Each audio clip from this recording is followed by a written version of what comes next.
Chapter 19, Planning. On Tuesday morning, Mr. Z sat in his room, secretly hoping that Greg and Maura wouldn't show up, hoping something might have derailed their plan, like maybe a big no from somebody's mom or dad, or maybe a sudden outbreak of common sense, or even a flat tire on a school bus. Something, anything. But at exactly 7:30, Maura walked into the math room and said, "Hi, Mr. Z."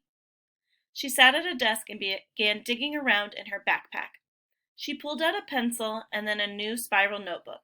She opened it to the first page and carefully wrote the date and the time.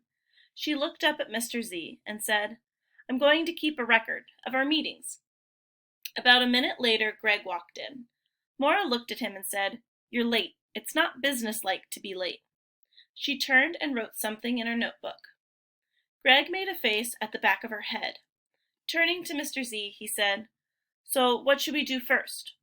Mr. Z said, "First, I need to know what your parents think about all this." Greg said, "Mine are fine with it, with talking to the school committee and everything. They're going to come to the meeting, at least my dad is for sure, and my mom's going to try to cancel another meeting she has for Thursday. But they both think it's fine, especially after I showed them the flyer from the book club."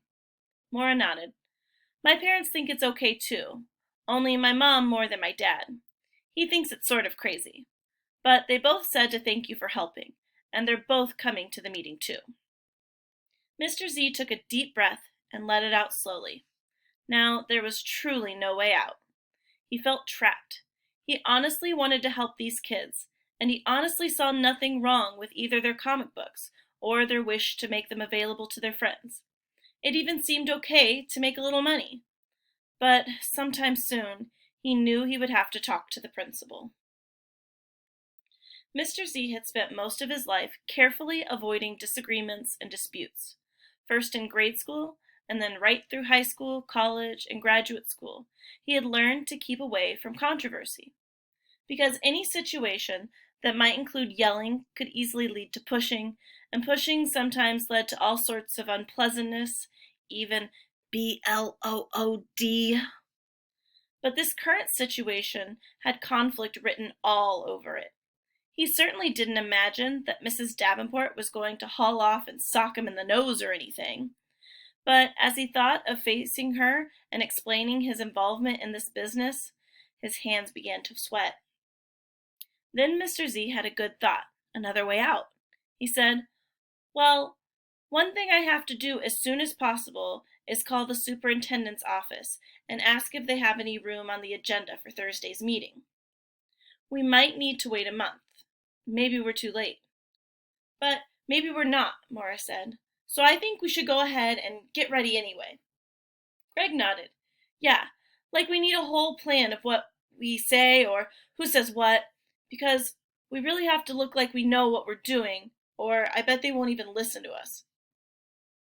"Then I think I should talk first," Maura said, "because I know exactly what we want to ask permission for." Greg snorted. "You? Why you? I know what we want. This whole thing was my idea, remember? I should talk first." "Your idea?" said Maura.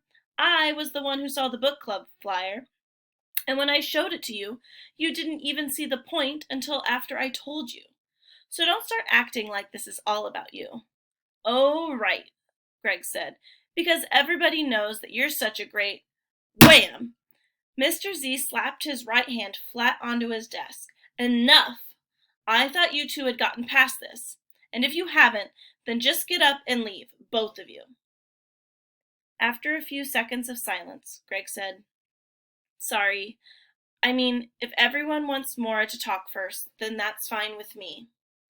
And Maura said, "No, it's okay. I don't have to talk first. That was stupid." Greg thought, yeah, really stupid. But he kept his eye on Mr. Z's face, because he knew that without the math teacher's help, this idea was going nowhere. Glad to see the immediate change in attitude, and pleased with himself for being so forceful, Mr. Z became the self-appointed chairperson of their little meeting. For the next 25 minutes, they had a lively, friendly exchange of ideas as Maura took furious notes. And Mr. Z actually enjoyed himself. True, There was a dull ache in his right hand from whacking his desk, but the plan that started taking shape didn't seem crazy or dangerous or hopeless. In its own weird way, it made perfect sense. As the bell rang for homeroom, Maura believed that she might actually get the chance to have all the other kids at school read her stories and see her artwork. Mr. Z believed that the clear, almost mathematical logic, of the proposal might actually convince the school committee that this was a good idea. And Greg believed that maybe, just maybe, Chunky Comics might actually make him a whole bunch of money.